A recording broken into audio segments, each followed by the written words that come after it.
No, május 13-a. Délután, munka után kijöttem. Össze van vágva a fa, le van téve a tűzhely mellé. Le van takarva két sorba van. Itt a kert mellett, ami összeút, főút állogató. Na hát, ekkorák a retkek, meg akkorák a hagymák, ott a passzony ott kezdett el bújni. Eppek. Azért hoztam friss passzújmagot, hogy újra kell vessem, mert nem akar kijönni, de ezek szerint csak lesz belőle valami előbb-utóbb, ha nem is az összes, de valamennyi csak kibújik. Na itt a salátámat a csigák egy sorba lerákcsálták, újra vetettem, tettem ilyen sörcsapdákat, elég jól működnek. Közben kicserélem a minden második nap a sört benne. Kurva csigák megisznak minden második nap 2 liter sört. Úgyhogy most egyelőre így néz ki. Kikelt a helyen a murok is. Kegeressek. De majd egyszerű. Még 2 levélben van. Itt van né. Kis potok. Ott is. Ott is a közelhűbe.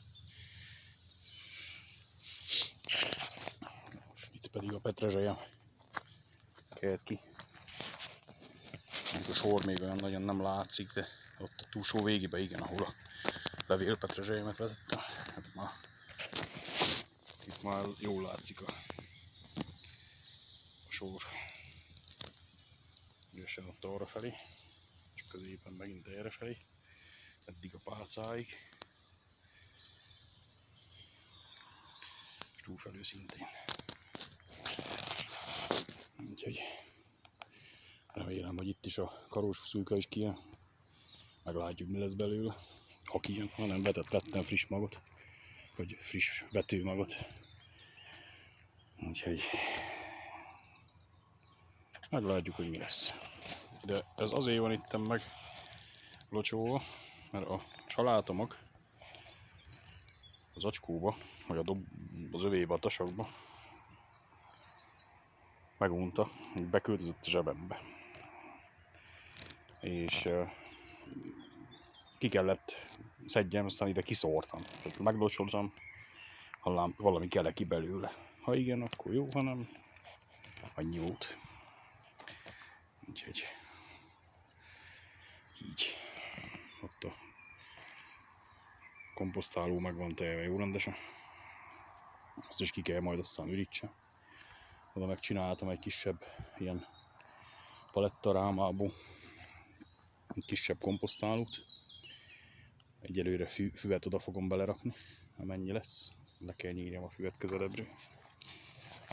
Egyelőre oda fogom belerakni, aztán meglássuk, hogy esik össze ez a komposztáló itt. Mennyire esik össze, hogy tudok tenni tetejére kicsi füvet, legalább 10 centit.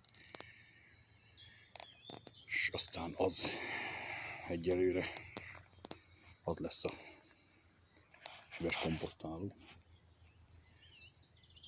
Ez már igen tele van. Úgyhogy egyelőre így állunk. Itt a bokrokat, amiket levágtam, már szépen visszasarjaztak. Többit is majd le kell nyessem. Az a helyzet, hogy ottan még jó nyugodtan ide sütne. Teljesen leárnyékolja itt a délutáni napot, az pedig ott a délelőtti napot, úgyhogy egyáltalán nem tökéletes a helyzet, de meglátjuk. Lesz egy kicsi valami, adnak is örvennénk, aztán jövőben többet van reményünk. Ennyi volt már. Szépen csicseregnek a madarak.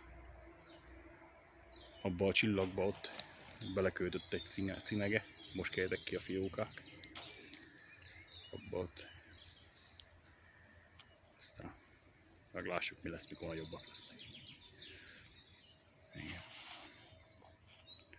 Ez ilyen. Menjek haza.